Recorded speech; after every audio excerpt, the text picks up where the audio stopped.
Dobar dan i dobrodošli u Geek Hire unboxing video. Danas gledamo Infinix Note 4 Pro, znači zanimljiv je jedan mobitel kojem je glavno tržište Afrika. Kao što vidite na njemu imamo veliku bateriju od 4,5 Ah, imamo 5.7 mišni display, brzo punjenje, 3 GB radne memorije i fingerprint senzor, još ostale stvari ima ovdje isto, to ćemo sve pogledati poslije u review, ali piše ovdje, ne znam li vidite, free upgrade to latest Android version one time. Znači, ne garantiraju da će biti to koliko verzija će skočiti ili nešto tako, nego samo jedan skok i to je to. Ali inače, mobitel, gledam po pakiranju, ovo je jako teško pakiranje i stvarno lijepo izgleda. Sad ćemo vidjeti šta ima unutra. Ovdje već tu zarezano, ali to je došlo od shippinga, to nisam ja zarezan za to, ne brinite se.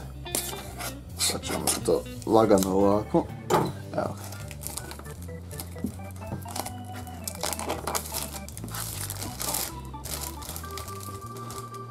Evo, vakumski, kako izlazi. Tako. I wow, ovo je stvarno velik mobitel. Vidi se stvarno 5.7 inča. Ovakav mobitel, evo, do sada ovako velik mobitel nisam držao u ruci. Da je kako se uopće izvadi. Pažljivo ovako. Vidite to ili ovdje. Aha, povlači se za ovo.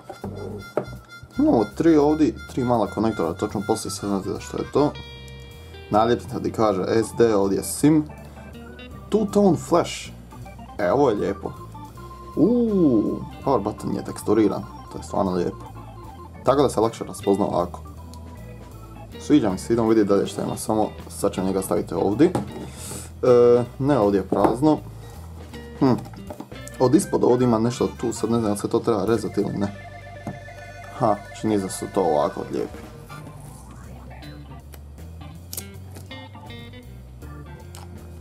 Ovo je pakiranje sa dvije strane. Znači ovdje se stavlja mobitel, a ovdje tu dobijemo poprilično veliki punjač, da vidimo koliko mu je, jel mu piše amperaža. Evo neke, da vidimo šta ovdje piše. Piše output 5V i 2 ampera. 5V i 5 ampera max. Ali dobro, idemo vidjeti šta još ima. Ajmo samo vidjeti to od na brzinu. Prvo da prođem papire. Infinix, the future is now. Ima li ovdje išta zanimljivo? Customer service card. Ovo vjerojatno ili za garanciju ili nešto tako. Nadam se da nam to neće trebati. Wow, dobijemo i screen protector. Znači stvarno, ovo je do sad najkompletnije pakiranje koje sam do sad vidio. Da vidimo. Za razliku od onoga sata prošloga koji smo imali malo prije, koji nije dobio ni punjač. Ovdje stvarno sve dobio. Ovo su uputstva. Ovo je za vadit SIM i microSD vjerojatno. Sa 2 prsta upatiti.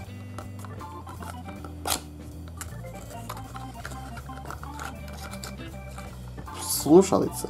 Njih ćemo isprobati obavezno u recenziji.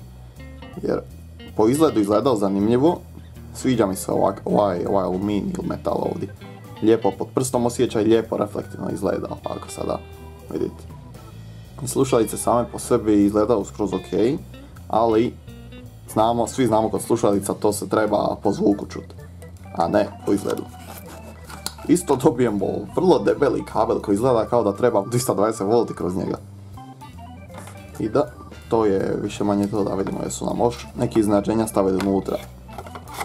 Čini se da nisu.